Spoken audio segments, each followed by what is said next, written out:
The Predictable Web Manager allows you to log into your Predictable account remotely and make changes. You can manage your settings, grid content, and import and export images and audio. The Web Manager is compatible with the MyMessageBanking.com format to make importing easy.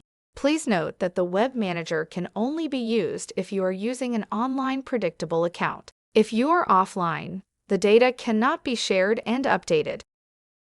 From the Web Manager, you are able to edit your Predictable settings remotely. This is laid out in the same way as the app, so it should be simple to find settings and make changes. Settings which require on-device changes to be edited or turned on or off will be grayed out on the Web Manager. This includes settings such as turning on head tracking. In the Grid section of the Web Manager, you are able to add, edit, and delete categories and phrases in your grid. All of the same customization options are available to be made here as in the app. Press the Add Category button to add a category.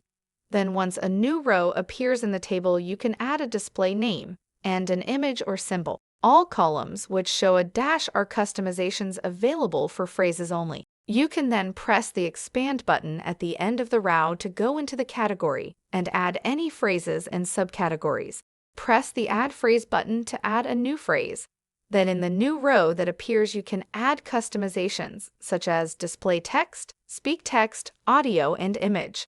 In the Images tab, you can view, delete, and download any images associated with your Predictable account. This can be much easier to do in the Web Manager than an app, as you can bulk select items using the checkboxes on the left of each row to upload new images for use in your grid.